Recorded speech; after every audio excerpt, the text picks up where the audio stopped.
इमरान खान ने एक माह पहले मुज़ाकरात की पेशकश की। मुश्तरका कारोबारी दोस्त के जरिए राबता हुआ। पीटीआई चेयरमैन ने नए आर्मी चीफ के लिए 3 नाम खुद भिजवाने और 3 हुकूमत की तरफ से देने की बात की।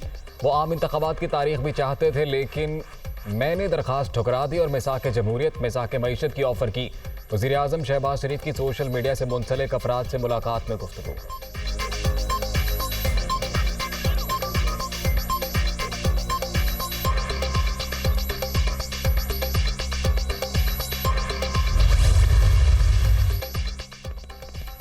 तहरीक इंसाफ का लॉन्ग मार्च बिला जवाज और पाकिस्तान की तरक्की के खिलाफ है। किसी को कानून हाथ में लेने की इजाज़त नहीं देंगे। वज़ीर आज़म की अमन व अमान बरकरार रखने के लिए तमाम मुमकिन इक़दाम की हिदायत। लाहौर में आला सतह इजलास। शहबाज शरीफ को अली अमीन गंडापुर की मुबैना ऑडियो से मुतल्लिक भी ब्रीफिंग।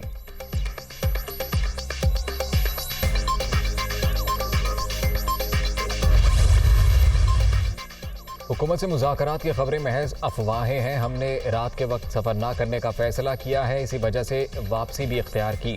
6 माह से एक ही मुतालिबा है कि साफ और शफाफ इलेक्शन कराए जाएं। अगर कोई बातचीत हुई तो भी यही मौक़िफ़ होगा। इमरान खान का ट्वीट।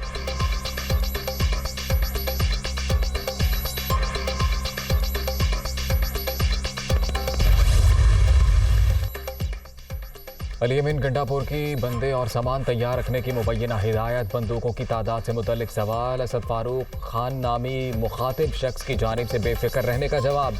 राना सनाउल्लाह ने प्रेस कॉन्फ्रेंस में ऑडियो सुनवा दी। पीटीआई रहनुमाओं पर लॉन्ग मार्च के दौरान बदअमनी के प्लान का इल्ज़ाम। वफाकी वज़ीर दाखिला का मंजरेआम पर लाई गई गुफ्तगू के फॉरेंसिक ऑडिट का चैलेंज। दुरुस्त साबित होने पर एक्शन का ऐलान। मुसल्लह जत्थों की इस्लामाबाद पर चढ़ाई रोकने का इरादा।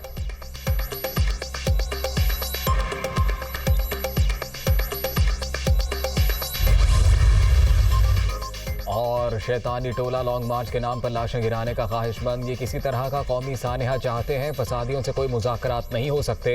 फितने का सर कुचलना होगा। विफाकी इदारे मुकम्मल अलर्ट, सख्त एक्शन लेंगे। पुरअमन एहतजाज की बातें करने वाले बताएं बंदूकों के साथ कौन सा पैगाम दिया जा रहा है।